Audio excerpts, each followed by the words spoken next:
नमस्कार दोस्तों, मैं गोदारा सर आपका रियल स्टडी में एक बार फिर स्वागत करता हूं। और बिना किसी देरी करते हुए हम अपनी जो ईवीएस की टेस्ट सीरीज़ थी उसको आगे बढ़ाते हुए हम पहले क्वेश्चन से स्टार्ट करते हैं। और अपना क्वेश्चन है आपके सामने दिखाई दे रहा है। क्वेश्चन है, पारिस्थितिकी शब्द का सर्वप्रथम प्रयोग किसने किया? जो पारिस्थितिकी शब्द है उसका प्रयोग किसने किया? ऑप्शन अपने पास है Ernest Haeckel, A G. Tansley, Charles Elton, Hans Peter. तो इसका जो अपना सही ऑप्शन होगा वो कौन सा होगा? अर्नेस्ट हेक्ल ने पारिस्थितिकी शब्द का सर्वप्रथम प्रयोग किया। नेक्स्ट क्वेश्चन है अपना, पारिस्थितिकी तंत्र का सर्वप्रथम प्रयोग किया, यानी ये शब्दों की बात हो रही है। Ernest Haeckel, A G. Tansley, Charles Elton, Hans Peter. तो इसका जो किया था वो किया था ए.जी. टॉन्सले। याद रखना, पारिस्थितिकी ओनली सिंगल पारिस्थितिकी आ जाए तो इसका प्रयोग था वो किया था अर्नेस्ट हेक्ल ने। पारिस्थितिकी तंत्र की बात आ जाए पूरा आ जाए तब इसका किसने किया था? ए.जी. टॉन्सले ने। नेक्स्ट क्वेश्चन है अपना, पारितंत्र में होते हैं, मतलब जो पारिस्थितिकी तंत्र बना हुआ होता है, पारितंत्र बना हुआ होता है, उसमें क्या क्या सम्मिलित होते हैं? पौधे तथा जंतु, उत्पादक शाकाहारी तथा मांसाहारी, उत्पादक उपभोक्ता तथा अपघटक। इनमें से कोई नहीं। अगर यहाँ पे ऑप्शन आता इनमें से सभी, तो इनमें से सभी होते हैं। अगर इनमें से कोई नहीं है तो यहाँ पे कौन कौन से होते हैं? जो घास और वो कौन से आते हैं? घास फूस और वो आते हैं, पौधे आते हैं, वो होते हैं उत्पादक में। जो सामान्य शाकाहारी जंतु होते हैं वो आते हैं उपभोक्ता में, और मांसाहारी भी उपभोक्ता में आते हैं। और अपघटक होते हैं जो जैव निम्नीकृत करते हैं, यानी जो सड़ा और गला देते हैं, मतलब पौधों को या भोजन को। नेक्स्ट क्वेश्चन की बात करते हैं। ये क्वेश्चन पूछा गया है यूपी टेट 2016 में। जो शाकाहारी जंतु भोजन के लिए हरे पेड़ पौधों पर निर्भर करते हैं, यानी जो शाकाहारी जंतु हरे पेड़ पौधों पर निर्भर करते हैं वो होते हैं प्रथम चरण उपभोक्ता, द्वितीय चरण उपभोक्ता, तृतीय चरण उपभोक्ता और ओनली उपभोक्ता। तो ओनली उपभोक्ता के अंदर यहाँ का मीन है, इसके अंदर तो ये सभी सम्मिलित होते हैं, याद रखना। तो जो सिर्फ ये बोल रहे हैं जो शाकाहारी, यानी शाकाहारी, वो हमेशा ही कौन से होंगे? प्रथम चरण के उपभोक्ता। वो कौन से होंगे? प्राथमिक उपभोक्ता या प्रथम चरण के उपभोक्ता, याद रखना। नेक्स्ट क्वेश्चन है अपना, जैविक समुदाय में प्राथमिक उपभोक्ता है। ऑप्शन अपने अभी पीछे किया था सेम टू सेम, वो का क्वेश्चन थोड़ा सा रिपीट हो गया है। ये यूपी टेट 2016 में पूछा गया है। मांसाहारी, सर्वाहारी, शाकाहारी, डेयरी वेयर। तो इसके अंदर जो आता है वो हमेशा ही कौन सा आता है? आपको पता ही है। इसमें कौन सा आएगा? भी जैविक से प्राथमिक उपभोक्ता की बात करें तो प्राथमिक उपभोक्ता हमेशा ही कौन से होंगे? शाकाहारी होंगे। नेक्स्ट क्वेश्चन है अपना, ये क्वेश्चन भी 2016 में वो रिपीट हुआ है, ध्यान रखना। किसी खाद्य श्रृंखला में सहायकारी होते हैं, बस उसी क्वेश्चन को किसी भी तरीके से पूछ सकता है, इतना ध्यान रखना है। भी सबसे पहले कौन से आते हैं? उत्पादक आते हैं, उसके बाद उपभोक्ता आते हैं, और उसके बाद कौन से आते हैं? अपघटक। और उपभोक्ता होते हैं वो 3 टाइप्स के होते हैं, ध्यान रखना इस बात का मुख्य रूप से। तो इसमें कौन से होंगे? प्राथमिक उपभोक्ता, द्वितीय उपभोक्ता, अपघटनकर्ता या प्राथमिक उपभोक्ता। तो खाद्य श्रृंखला में शाकाहारी होते हैं वो हमेशा ही कौन से होंगे? ये गलत हो गया, अभी प्राथमिक उपभोक्ता होंगे, नहीं कि प्राथमिक उत्पादक। नेक्स्ट क्वेश्चन की बात करते हैं हम। नेक्स्ट क्वेश्चन है अपना, घास भूमि क्षेत्र के पारितंत्र की खाद्य श्रृंखला में सबसे उच्च स्तर के उपभोक्ता होते हैं। घास स्तर की जो होती है उसमें कौन से होंगे? ये ध्यान रखना है हमें। भी जो घास से है, यानी एक घास के मैदान पे जो पारितंत्र बनता है उसकी बात हो रही है। मांसाहारी, शाकाहारी, जीवाणु, शाकाहारी या मांसाहारी।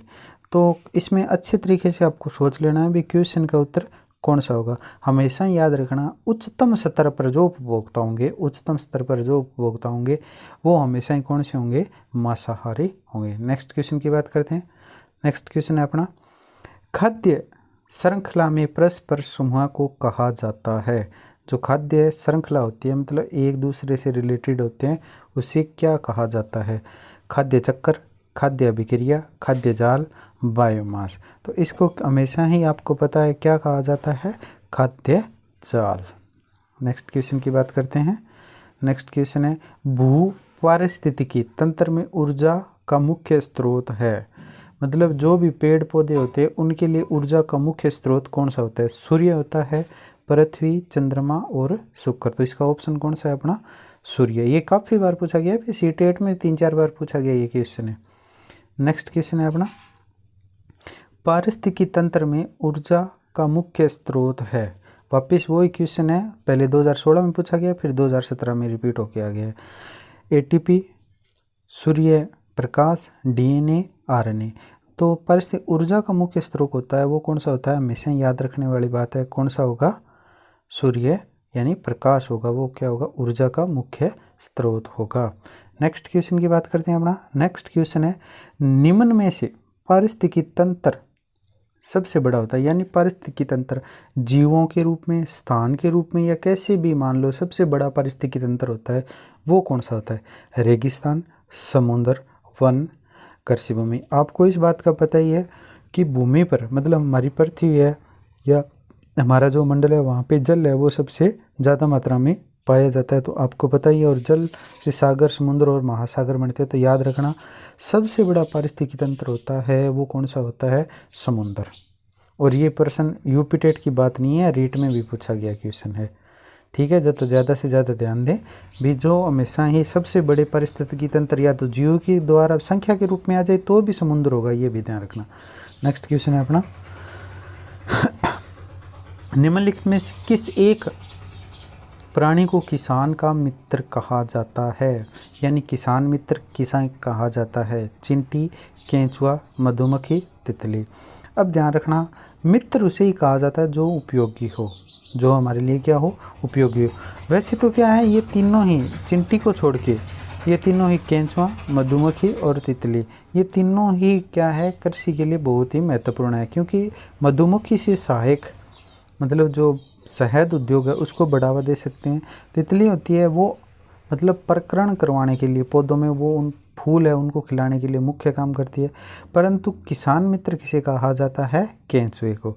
तो इसका अपना ऑप्शन कौन सा होगा? किसान मित्र। नेक्स्ट क्वेश्चन है अपना, निम्नलिखित में से जैविक घटक हैं। इस बात का ध्यान रखना, जैविक घटक दो प्रकार के मुख्य घटक होते हैं, एक होता है जैविक घटक, दूसरा होता है अजैविक घटक। हमें इस बात का ध्यान रखना है जैविक घटक कौन से होते हैं और अजैविक घटक कौन से होते हैं। तो जैविक घटक कौन से होते हैं भी? पादप, मृदा, वायु, जल। यानी जैविक घटक, पहले तो आपको ये पता होना चाहिए भी जैविक घटक क्या होते हैं। जैविक घटक वो होते हैं, याद रखना, जो सांस लेते हैं या छोड़ते हैं किसी ना किसी रूप में, वो कौन से होंगे? जैविक होंगे। तो आपको दिखाई दे रहा है इनमें से, हाँ, वायु में CO2 उपस्थित होती है पर इनमें कोई क्रिया नहीं होती सामान्यतः। तो कौन से होते हैं? पादप होते हैं, वो कौन से होते हैं? जैविक घटक। नेक्स्ट क्वेश्चन की बात करें। नेक्स्ट क्वेश्चन है, 71% पृथ्वी का तल ढका हुआ है, और हमने ये पहले ही बात कर ली है, भूमि से, हवा से, जल से, कोयले से। तो 71% पृथ्वी के ऊपर क्या है? जल है। 71% पृथ्वी पे क्या है? और जल है। इसी कारण समुद्र का पारिस्थितिकी तंत्र होता है वो सबसे क्या होता है? बड़ा होता है। नेक्स्ट क्वेश्चन की बात करें। नेक्स्ट क्वेश्चन है अपना, पारिस्थितिकी के संकट का कारण है तीव्र औद्योगिक विकास, तीव्र जनसंख्या, अत्यधिक तकनीकीकरण और उपरोक्त सभी। तो सामान्यतः आपको पता ही है पारिस्थितिकी संकट। पारिस्थितिकी संकट किसे कहते हैं भी? पारिस्थितिकी तंत्र होता है उसमें कहीं ना कहीं नुकसान हो, यानी या तो एक जीव की बढ़ोतरी हो या एक जीव कम हो, तब पारिस्थितिकी तंत्र डगमगा जाएगा। तो इसमें क्या होता है? औद्योगिक विकास होगा तो आपको पता ही है पेड़ पौधों का क्या है? कटाई ज़्यादा होती है, इस कारण ये भी खतरनाक होता है। तीव्र जनसंख्या बढ़ती होगी तो उपभोक्ता क्या है? ज़्यादा बढ़ेंगे और उत्पादक उतने नहीं होंगे, तो भी पारिस्थितिकी तंत्र है वो गड़बड़ा जाएगा। अत्यधिक तकनीकीकरण, यानी मशीनों से ज़्यादा उपयोग लेने से भी क्या है? पारिस्थितिकी तंत्र होता है वो क्या है? गड़बड़ा जाता है। कैसे कि अगर आप मतलब वजन ढोने के लिए ट्रक और मतलब सभी साधनों का काम लेते हैं, तो जो ऊँट हो गए, बैल हो गए, उनका क्या है? कोई काम नहीं रहेगा। तो भी पारिस्थितिकी तंत्र आपको पता है। तो उपरोक्त क्या होगा इसमें, सभी, इन सभी से क्या होता है, पारिस्थितिकी क्या होता है, संकट पैदा होता है। नेक्स्ट क्वेश्चन है अपना, सभी जीव प्रत्यक्ष या अप्रत्यक्ष रूप से किस पर निर्भर होते हैं। प्रत्यक्ष या अप्रत्यक्ष रूप से किस पर निर्भर होते हैं, उत्पादकों पर, उपभोक्ताओं पर, अपघटक पर, इनमें से कोई नहीं। पहले तो आपको पता होना चाहिए प्रत्यक्ष और दूसरा है अप्रत्यक्ष, इनमें क्या अंतर होता है। प्रत्यक्ष होता है भी सीधा खाना, कोई चीज़ को है सीधा खाते हैं, वो क्या होता है, प्रत्यक्ष होता है। और अप्रत्यक्ष क्या होता है, जो सीधा नहीं खाया जाता। मतलब सीधा न खाने का मतलब, जैसे हम जो शाकाहारी है मान लो, वो क्या खाते हैं, पेड़ पौधों को खाते हैं, तो वो क्या हो गए, प्रत्यक्ष हो गए। अब क्या है, शेर है वो पेड़ पौधों को तो खाता नहीं है, वो जो पेड़ पौधे खाते हैं उनको खाता है, तो वो क्या है, अप्रत्यक्ष हैं, किस पर, उत्पादकों पर। तो सभी जीव होते हैं वो किस पे डिपेंड करते हैं, उत्पादकों पर। नेक्स्ट क्वेश्चन की बात करते हैं। नेक्स्ट, आपको क्लास अगर बढ़िया लग रही है तो प्लीज़ ज़्यादा से ज़्यादा शेयर, लाइक, सब्सक्राइब ज़रूर करें। निम्न में से कौन सा पारितंत्र जैविक घटक है, वर्षा, पौधे, ताप, खनिज। और मैंने अभी पहले बताया था आपको, इस बात का ध्यान को पता होना चाहिए भी जैविक और अजैविक क्या होते हैं। तो वर्षा, पौधे, ताप और खनिज में से हमें कौन से होंगे, पौधे। क्यों होंगे, क्योंकि ये CO2 यानी सब संक्रिया जिनमें होती है वो कौन से घटक होते हैं, जैविक घटक होते हैं। नेक्स्ट क्वेश्चन है, ताप, वर्षा, वायु, मृदा आदि कैसे कारक हैं, जैविक, अजैविक, दोनों, इनमें से कोई नहीं। तो ये कौन से कारक हैं, आपके अजैविक कारक हैं। नेक्स्ट क्वेश्चन की बात करते हैं, निम्न में से कौन सा पारितंत्र का अजैविक घटक नहीं है। मतलब अजैविक घटक नहीं है, वो जैविक घटक है। ध्यान रखना, नहीं है, इस बात का ध्यान रखना है आपको। ताप, वायु, मृदा, ये तीनों क्या है, कौन से घटक हैं, अजैविक घटक हैं। पर पौधे होते हैं वो कौन से घटक होते हैं, वो होते हैं जैविक घटक। तो कैसी लगी आपको क्लास, प्लीज़ ज़्यादा से ज़्यादा शेयर, लाइक एंड सब्सक्राइब जरूर कर दीजिए। और लास्ट क्वेश्चन है अपना, जिनमें प्रकाश संश्लेषण की क्रिया होती है उन्हें कहते हैं उत्पादक, उपभोक्ता, अपघटक, इनमें से कोई नहीं। तो उनको क्या कहते हैं, हमेशा ही क्या कहेंगे, उत्पादक। तो थैंक यू फॉर वॉचिंग, मिलते हैं। और किसी भी प्रकार के नोट्स चाहिए तो हमें जो लिंक दिया है वहाँ से आप टेलीग्राम के लिंक से डाउनलोड कर सकते हैं।